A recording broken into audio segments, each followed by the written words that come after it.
उत्तर प्रदेश के government degree कॉलेजों में असिस्टेंट प्रोफेसर वैकेंसी 2025 का ऑफिशियल नोटिफिकेशन जारी हो चुका है। आप लोग इसमें आज से ही यानी कि 4 सितंबर से ही आवेदन कर सकते हैं। आवेदन पोर्टल पर आ चुके हैं, आप लोग ऑनलाइन आवेदन कर सकते हैं। लेकिन आवेदन करने से पहले आपको ये वीडियो ज़रूर देखना चाहिए कि यहाँ पर क्या आपका एलिजिबिलिटी क्राइटेरिया रहेगा, कौन कौन से छात्र एलिजिबल रहेंगे, पद कितने हैं विषयवार, तो सारी जानकारी आपको इस वीडियो में मिलेगी। आपको बता दें कि लोक सेवा आयोग द्वारा असिस्टेंट प्रोफेसर की सबसे बड़ी भर्ती का ये विज्ञापन है। पदों की संख्या पर ना जाइए, उत्तर प्रदेश में जितने डिग्री कॉलेज हैं उनमें से अब तक इतनी बड़ी भर्ती कभी नहीं आई है। आपको बता दें कि इससे पहले जब भर्ती आई थिंक 2021 में आई थी या 2022 में आई थी तो करीब 125 पद थे। इस बार तो पद 1000 प्लस हैं, तो अच्छे पद हैं। आप लोग जो है यहाँ पर तैयारी करके बहुत अच्छा यहाँ पर अपना जॉब ले सकते हैं। तो फ़िलहाल यहाँ पर 4 सितंबर से आवेदन स्टार्ट हैं और लास्ट डेट रहेगी 6 अक्टूबर 2025 और फॉर्म में करेक्शन की डेट रहेगी 13 अक्टूबर 2025। आपको बता दें इस फॉर्म को भरने के लिए लोक सेवा आयोग द्वारा जारी किया गया OTR नंबर आपके पास होना चाहिए। OTR मैंडेटरी है, बिना OTR के आप फॉर्म नहीं भर पाएंगे। अगर आपने अभी तक अपना OTR नहीं किया हुआ तो पहले आप OTR रजिस्ट्रेशन कीजिए, उसके बाद आपको OTR नंबर मिलेगा, उसके बाद आप लोग फॉर्म भर पाएंगे। OTR फॉर्म भरने के लिए यहाँ पर वेबसाइट दी गई है uppsc.up.nic.in। यहाँ पर जाएंगे तो OTR का लिंक मिल जाएगा आपको, वहाँ से OTR कर सकते हैं या फिर डायरेक्टली आप एक्सेस कर सकते हो। तो यहाँ पर ये OTR की डायरेक्ट वेबसाइट है, यहाँ पर जा कर के OTR अपना कर सकते हैं। अगर हम पदों की संख्या देखते हैं तो 1253 कुल मिलाकर के पद हैं जिसके लिए नोटिफिकेशन ये जारी किया गया है। और बाकी सब्जेक्ट वाइज जो वैकेंसी है अभी मैं आपको दिखा दूंगा, ठीक है। समूह का यानी ग्रुप ए का राजपत्रित ये पद है। वेतनमान की बात करूँ तो 7 CPC के अनुसार लेवल 10 के अकॉर्डिंग आपको पेमेंट मिलेगा।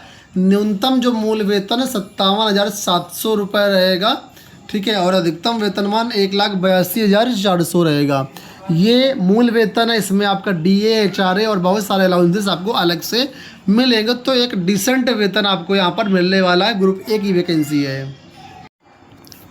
अब यहाँ पर जो एलिजिबिलिटी क्राइटेरिया रहेगा वो आप देख लीजिए।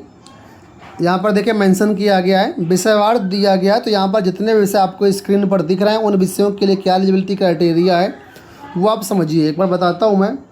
वनस्पति विज्ञान, रसायन, वाणिज्य, अर्थशास्त्र, शिक्षा शास्त्र, अंग्रेजी, भूगोल, हिंदी, इतिहास, गृह विज्ञान, गणित, सैन्य विज्ञान, दर्शन शास्त्र, शारीरिक शिक्षा, भौतिक विज्ञान, राजनीति विज्ञान, मनोविज्ञान, संस्कृत, समाजशास्त्र, उर्दू, जंतु विज्ञान, सांख्यिकी, कंप्यूटर साइंस तथा फारसी। इनके लिए जो एलिजिबिलिटी क्राइटेरिया बताया गया वो यहाँ पर देखिए। किसी भी भारतीय विश्वविद्यालय से या संबंधित विश्वविद्यालय से 55% अंकों के साथ आपका जो है यहाँ पर परास्नातक होना चाहिए।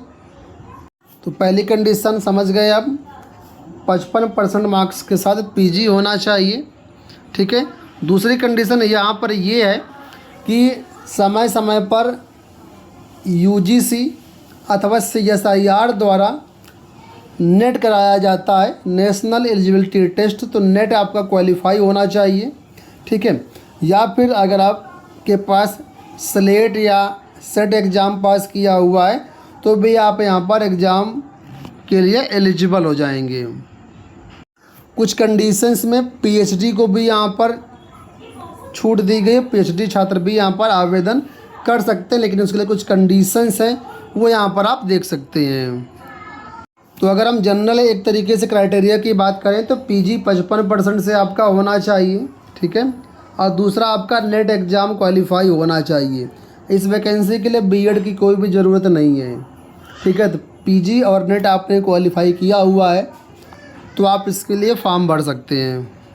कुछ सब्जेक्ट यहाँ पर और हैं जैसे चित्रकला, संगीत गायन, संगीत वादन, सितार तथा संगीत वादन तबला विधाओं के लिए यहाँ पर पात्रता अलग से दी गई है, ठीक है, तो यहाँ पर बोला गया 55% अंकों के साथ आपका परिस्नातक हो। ठीक है, दूसरा बोला गया है कि इसके साथ ही CSIR या UGC द्वारा जो भी आपका राष्ट्रीय पात्रता परीक्षा होती वो आपका क्वालिफाई होना चाहिए। अब ये देखिए जो 55% की रिक्वायरमेंट है ये जनरल छात्रों के लिए है। बाकी ऐसे छात्र जो SC, ST, OBC या दिव्यांग कैटेगरी के अंतर्गत आते हैं उनको 5% की यहाँ पर छूट रहेगी। तो 55% के स्थान पर उनके लिए 50% की शर्त रहेगी। इसके साथ ही उन PhD धारकों को भी 5% की छूट रहेगी जिन्होंने दिनांक 19 सितंबर 1991 से पहले अपना ये जो है कंप्लीट किया हुआ है। अब यहाँ पर सब्जेक्ट कॉम्बिनेशन आपको समझना बहुत ज़रूरी है। तो देखिए बोला गया है कि विषय का नाम किस विषय के लिए आवेदन करना चाहते हैं उनके समकक्ष में कौन सा रहेगा वो यहाँ पर मेंशन किया गया है। देखिए हिंदी के लिए भाषा विज्ञान और अंग्रेजी के लिए भाषा विज्ञान और अप्लाइड अंग्रेजी ये दोनों चल जाएगा आपका। इसी तरह संस्कृत के लिए है। ठीक है, इतिहास के लिए देखिए कौन कौन से छात्र एलिजिबल होंगे। तो अपने आधुनिक इतिहास से किया हुआ है, मध्यकालीन इतिहास से किया हुआ है, प्राचीन इतिहास से किया हुआ है या पुरातत्व से किया हुआ है। तो इनमें से चारों में से किसी से भी आपने किया हुआ है अपना PG, ठीक है, तो आप इतिहास के लिए एलिजिबल हैं। इसी तरीके से MAd किया हुआ तो शिक्षा शास्त्र के लिए आप एलिजिबल हैं। ठीक है, तो इसी तरह के सभी सब्जेक्ट का यहाँ पर सब्जेक्ट कॉम्बिनेशन दिया गया। गृह विज्ञान में देखें कई सारी कंडीशंस हैं, food and nutrition, clothing textiles, human development, family resources management.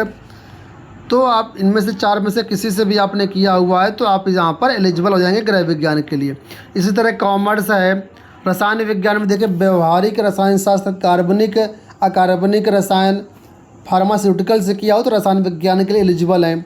वनस्पति में इसमें देखिए plant science, biotechnology, microbiology, plant biotechnology, biochemistry, marine biotechnology, genetics, environmental science and life science, इसके लिए आप एलिजिबल है वनस्पति विज्ञान के लिए। जूलॉजी में देखिए animal science, microbiology, molecular and human genetics, environmental science, fisheries and life science, तो इसके लिए आप जूलॉजी के लिए एलिजिबल हो जाएंगे। तो ये यहाँ पर चीज़ें रहेंगी आपकी। ठीक है,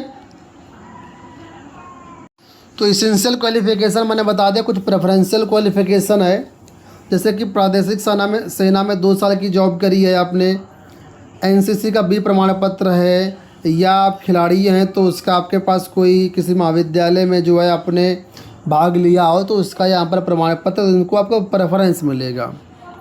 अब देखिए यहाँ पर आयु सीमा के बारे में बात कर लेते हैं। तो न्यूनतम एज 21 वर्ष रखी गई है, अधिकतम एज 40 वर्ष है।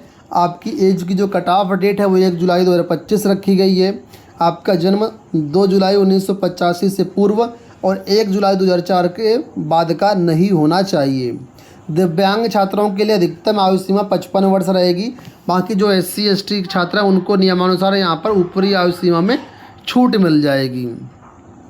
इसके साथ ही यहाँ बताया गया है कि उत्तर प्रदेश के SC ST OBC या उत्तर प्रदेश सरकार के कर्मचारी जो हैं या बेसिक शिक्षा के जो शिक्षक हैं या शिक्षणेतर कर्मचारी हैं या एडेड इंटर कॉलेजों के शिक्षक कर्मचारी हैं उनको अधिकतम आयु सीमा में 5 वर्ष की छूट जो है मिल जाएगी। अब इसमें पद कौन कौन से हैं, विषयवार डेटा अगर आप देखना चाहें तो यहाँ पर मैं जूम करता हूँ, आप यहाँ पर देखिए। ठीक है, तो यहाँ पर आपको दिख रहा होगा, ये देखिए यहाँ पर वनस्पति विज्ञान 79, रसायन विज्ञान 87, कॉमर्स 157, चित्रकला 8, अर्थशास्त्र 61।